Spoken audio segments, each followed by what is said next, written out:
nominees or the candidates for parliament already have to be vetted by that same body. So again, nothing new. It's all in here. So you see that none of those notions, were just made up by these clerics. I mean, all explicit, and in fact, this was considered to be so important that it was made an unchanging principle of the Constitution. And incidentally, one of the provisions in the, if I recall, one of the provisions in the current Constitution is this article on the supreme rule of the jurisprudent. That's also one thing that cannot be changed in the current Constitution. Let me just say just a couple of concluding thoughts on this exercise. And the first is that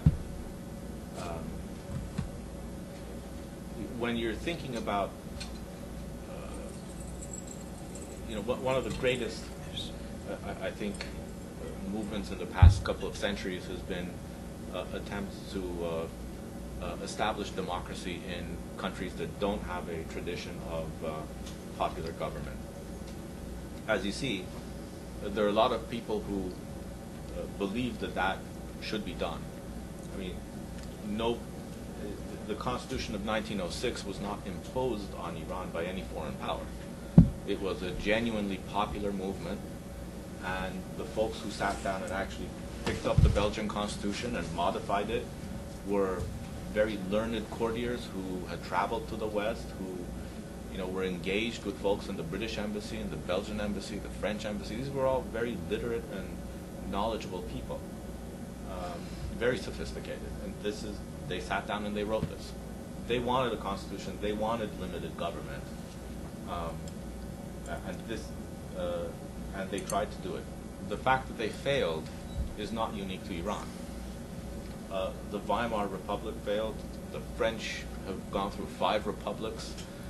They had a very ineffective executive branch until de Gaulle came, and they had a 5th republic, and they modified the constitution in the 60s. So it's not unique to Iran. I mean, Western countries have gone through this as well. We talked about the independent council provision and some of the difficulties with the U.S. Constitution. That's the first thing. The second thing is, as this first point said, it's very difficult to set these things up. And a lot of, when you read this constitutional text, what screams at you is these political fights. I've already alluded to, the fight between the revolutionaries and the monarchy. Well, this Article 2, there's also a story behind this. There was a lot of pressure from clerics at that time who were saying, freedom, we don't, that's not, I mean, there's a lot of discussion in the newspapers, for instance, that were published by the clerics, equating freedom with license, okay? They're two very different concepts. Freedom means, I can come in and, freedom, I can speak freely about my views of government. To them, freedom meant disorder. I mean, what do you mean you're going to come talk about anything that you want? You're going to undermine, all of the basic pillars of our society. And so just what freedom really means can have a range of meanings. I mean, even in American law, in First Amendment law, for instance, you have something called protected speech, core protected speech, like political speech. There's no question about that. Then once you get to advertising, that's, business and commercial speech. You use a balancing test as to when government can control that. Libel, lying, slander, that's not protected speech. So you have a whole range of things. In the mind of the clerics, freedom of speech raised the danger of libel, not only against them, but also religion and all that, and that mindset is just not going to be very hospitable to, a provision that says, the freedom of expression shall not be abridged, which is the language of, approximately the language of the First Amendment. And So it's those political fights that express themselves in these constitutions. So you see that and you can see the impact that it later has. And the impact is it makes the Constitution basically unworkable. And then people start thinking, well, what good is this anyway? Let's start ignoring it, which is what happened in Iran in 1925, actually way before then. And so people say, well, this is useless. Let's, there are better ways of getting the job of government done. And so most of this was just set aside. Not completely. There were pockets of time when people actually went back to it. So for all those who were engaged in constitution making in other countries, it's very important to be sensitive to the political realities of the time, but not to sacrifice the constitutional text and the notion of limited government and not divided government, but a responsible government that has a meaningful separation of powers into something that gives in to the political realities of the day, because that political realities change, and if you want to have constitutional government, you have to have something that'll last.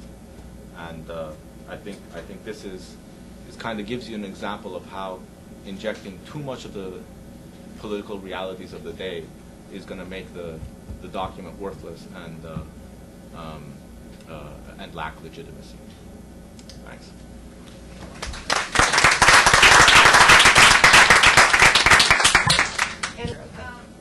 I think that you took us with the history of the Constitution up to 1925.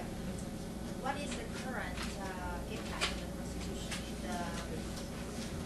the political landscape of today? Right.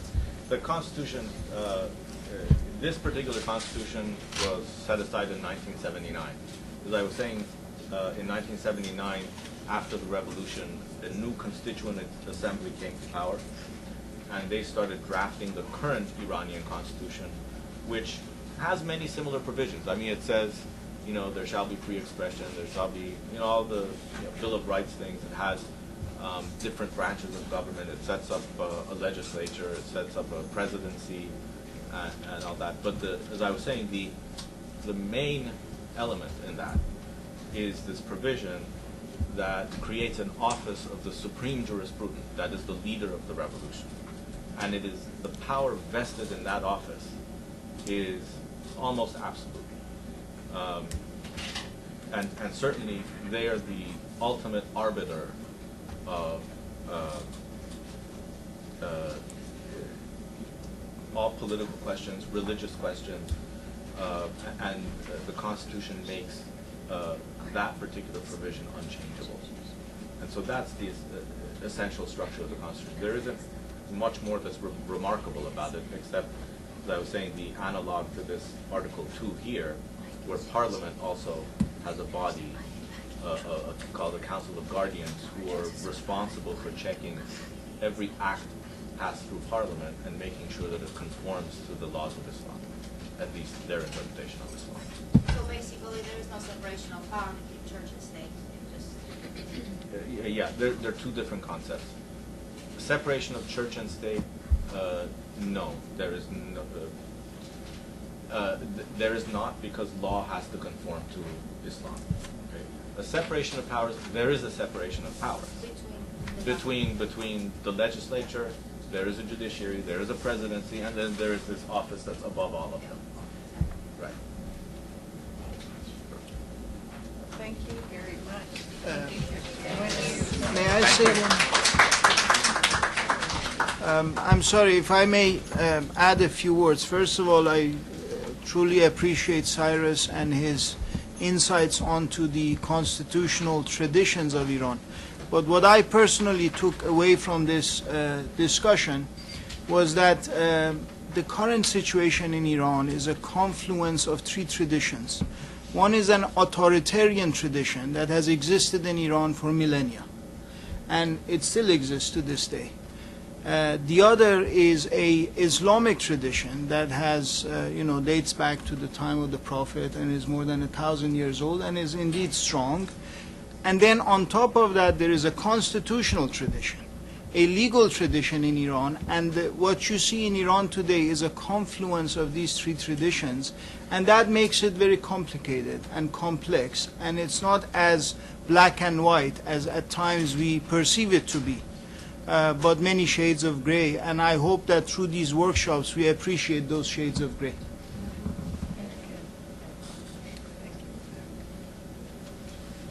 I think this is a lot to think about. This will be actually very interesting. I'm sure in some of your classes I'll be interested in hearing how you apply this. We will meet in front of the hotel, and again, we have a bit of a walk just to 18th and N. Is the current constitution available in English? Yes, yes, you And can. how would you locate it online? Yes, it's very easy, very easy. Yeah. You're welcome to join us. I don't know what your afternoon is here in Washington.